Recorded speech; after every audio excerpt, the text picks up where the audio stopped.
Pode perguntar. Nessa questão do The Chosen, por isso que eu citei essa parte do The Chosen, né? A forma que Cristo comunicava-se com as pessoas, bem mais humano. Teve um tempo ainda existe, né? Só que eu não frequento, que teve a carismática. Sim. Unia muita gente na igreja carismática. E era uma forma diferente de conversar com as pessoas.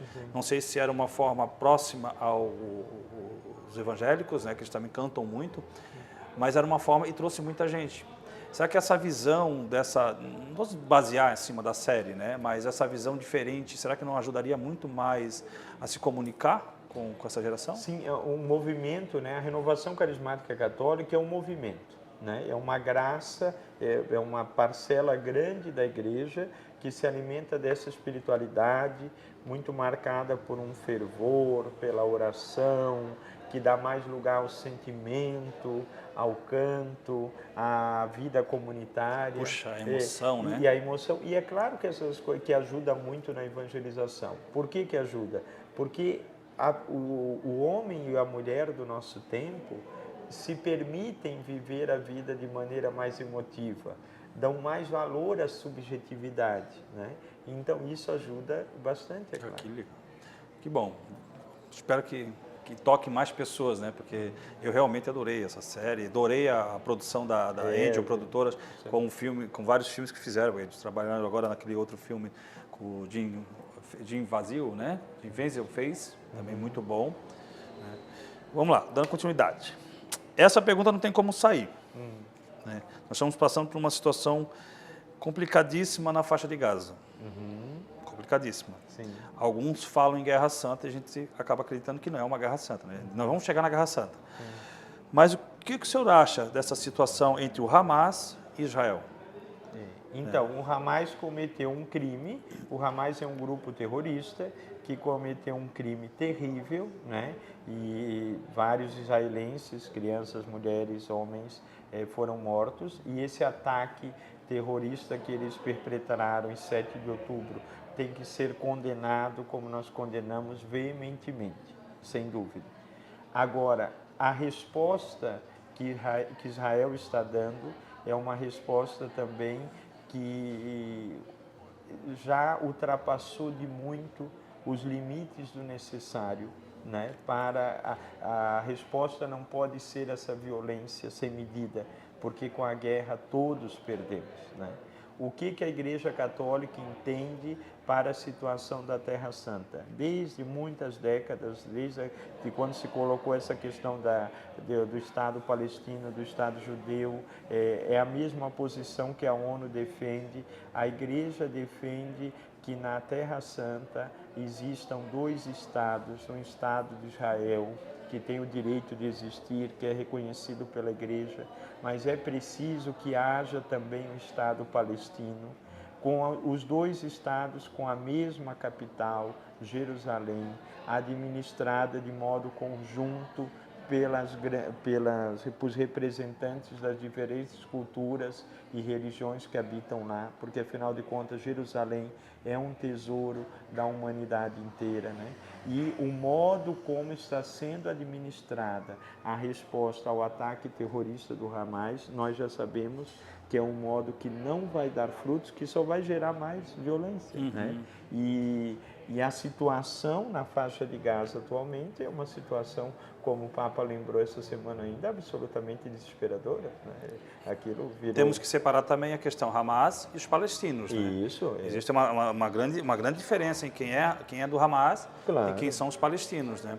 O Hamas é um grupo terrorista e deve ser condenado, né? O terrorismo nunca é solução.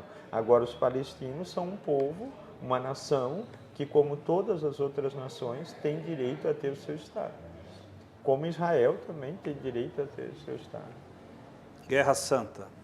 Tivemos algumas guerras santas em nome de Cristo, em nome de Deus, em nome de Alá, em nome de Jeová, em nome de todos que eles consideram como os seus guias para a guerra. Como a igreja enxerga esse desínimo de guerra santa? Porque já tivemos as cruzadas, temos aí as brigas na faixa de Gaza, entre sulistas e extremistas, e todos falando sobre Deus ou Cristo. Nenhuma guerra é santa. Nenhuma guerra é santa. Nós nunca tivemos, não temos e nunca teremos uma guerra santa. O que nós temos são homens pecadores que também usaram o nome de Deus em vão, né? Ou usam o nome de Deus em vão para fazer guerra, né?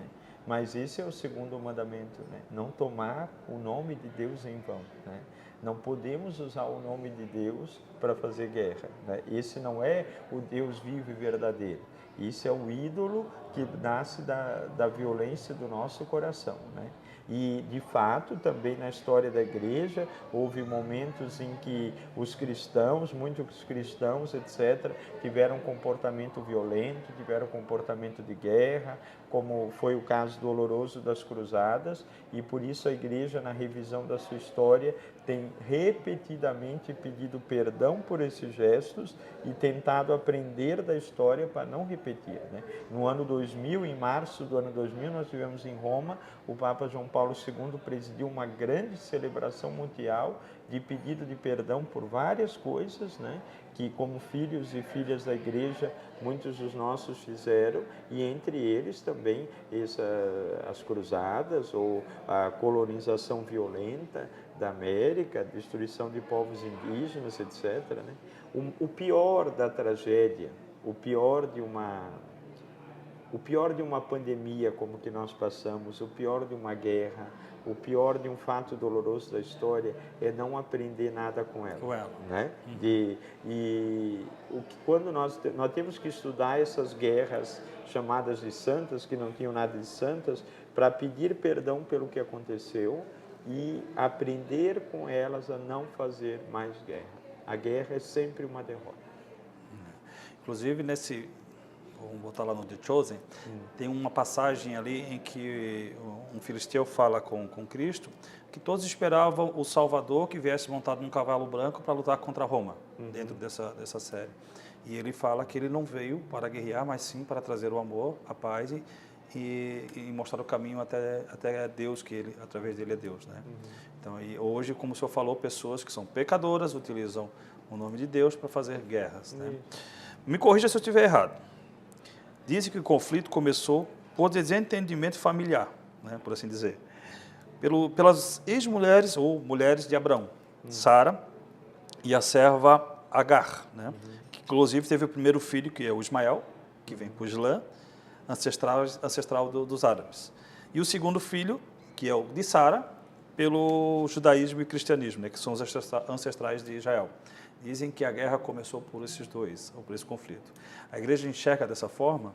Não, esse é sempre, nem sempre houve conflitos entre, claro, os conflitos entre judeus e muçulmanos, e são conflitos muito antigos, ou entre cristãos e muçulmanos, ou entre cristãos e judeus, né, que têm suas raízes em interpretações equivocadas da Bíblia, em interpretações equivocadas da religião, né?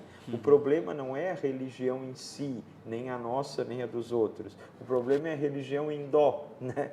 Não em si, mas em dó, né? O uso ou a interpretação que você faz ou não, né? Mas a história também está repleta de testemunho de momentos e de lugares onde judeus, muçulmanos, cristãos viviam harmoniosamente, né? Mesmo no nosso país, graças a Deus. Graças a Deus, né? Claro que somos um país bem mais jovem, né? Mas a gente não, somos um país de maioria cristã, né? E mesmo assim não há conflito com os judeus. Os judeus têm comunidades maravilhosas pelo Brasil inteiro, são decisivos na nossa história. Os muçulmanos com comunidades menores também, mas presentes na nossa história. Todos têm sua parcela, né? Todos têm sua parcela. Não, o mundo não precisa, a diferença não pode ser justificativa para a divisão, né? Entre a diferença e a divisão, não, existe um caminho muito longo, que é o da diversidade, que é do aprendizado. Olha que legal.